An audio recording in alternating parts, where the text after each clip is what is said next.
Hi, sir! Kamusta, sir? Kamusta yung mukha mo? Sorry, medyo na late ako, sir eh. Anong medyo? Isang araw ka late, hoy. Grabe naman kayo! Anong grabe? Tanga-tanga ka ba? Anong oras na, oh? Medyo late lang ako. Bobo ka ba? Hindi ka ba marunong tumingin ng oras? Ay, sabi niyo alas 8.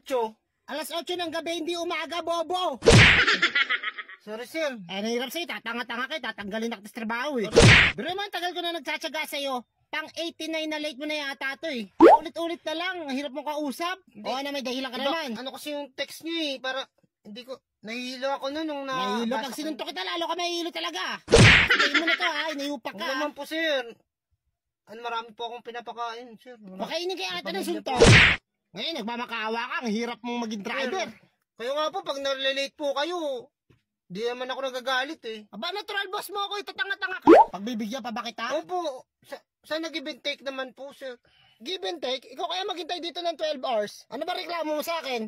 Kapag ano po, ano? Late na kayo, tapos medyo mabaho po yung paa nyo. Mabaho, sigurado ka? Mabaho din kayo, hindi po kaya tayo naligo. Minsan, ditis ko po yun. Baka may sakit ako nun, kaya hindi ako naligo. Sira ulo ka akong pinagsasabi mo dyan, ha? Basta last day mo na to. Huwag na, sir. Sorry na, sir.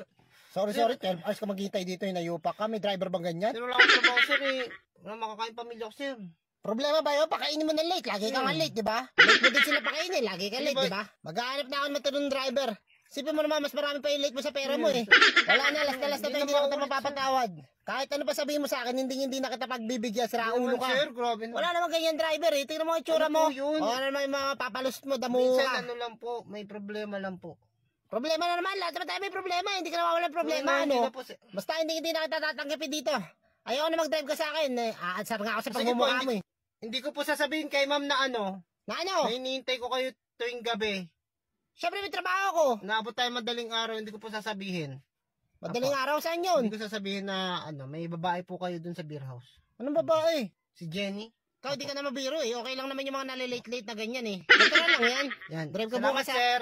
Papa. Yung mga late-late na yan, okay lang yan. Yung mga driver talaga nalilate. Minsan nahihirapan sila eh. Kaya ano ba naman yung malilate ka eh. Okay lang yun. Sabihin mo lang sa akin kung ano dahilan. Hindi naman ako masyadong reklamo eh. Okay lang yan ha. Kumain ka na ba? May pera ka ba dyan? Basta ikaw pa rin driver ko. Huwag ka magre-resign. Salamat, sir. Salamat, sir. Yan ang tamang driver. Iniisip yung pamilya. O sige na, alis na tayo. Ha? Salamat.